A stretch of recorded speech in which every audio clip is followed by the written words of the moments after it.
Hi வணக்கம். Self ரியலைசேஷன்னா நம்ம முதல்ல நம்ம யார், நம்ம எதுக்கு, நம்ம என்ன பண்ணிகிட்ருக்கோம். ஸோ நம்மளை முதல்ல ஃபஸ்ட்டு ரியலைஸ் பண்ணுறது. அதுக்கப்புறம் தான் நம்ம மற்றவங்களையும் பக்கத்தில் இருக்கிறதையும் நம்ம ரியலைஸ் பண்ண முடியும். ஸோ ஃபஸ்ட்டு நம்ம இம்பார்ட்டன்ஸ் என்னென்னா, நம்ம என்ன மாதிரி கேரக்டர், நம்ம என்ன மாதிரி பிலீவ்ஸ், என்ன மாதிரி ஃபீலிங்ஸ், அந்த என்ன மாதிரி இருக்கும் முதல்ல ரியலைஸ் பண்ணணும். ஸோ அதுக்கேற்ற மாதிரி அதுக்குன்னு ஒரு ஸ்கேல்ஸ் இருக்குது. ஸோ நம்மளுடைய ஒரு விஷயத்தை நம்ம ஒரு விஷயம் செய்யணும்னா அது நம்மளே செய்கிறோமா, இல்லை யாராவது நம்மக்கிட்ட சொல்லும்போது தான் அதை செய்கிறோமா. ஒருத்தவங்க எக்ஸாம்பிள் பேரண்ட்ஸ் சொன்னால் தான் ஒரு சிலவங்க செய்வாங்க. ஸோ அந்த மாதிரி ஆட்டிடியூட் வருதா நம்மளுக்கு. பட் நம்மளே செல்ஃபாக செய்கிறோன்னா அதுதான் குட் ஹேபிட் சொல்கிறது.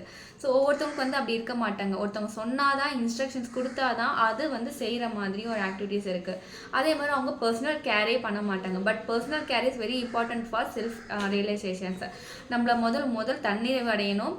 எது கிடைச்சாலும் கிடைக்கலனாலும் எனக்கு ஹாப்பினஸ் இருக்குது, அந்த மாதிரியும் இருக்க ஆரம்பிக்கணும். ஸோ அந்த பாசிட்டிவ் வைப்ரேஷன்ஸ் தான் நம்மளுக்கு ரொம்ப ரொம்ப ஒரு நல்ல ஒரு ஆட்டிடியூடாக இருக்கட்டும், லைஃப்பை ஒரு பாத்துக்கு கொண்டு போகிறதுக்கும் முக்கியமான பாயிண்ட்ஸாகவும் இருக்குது. Thank you so much.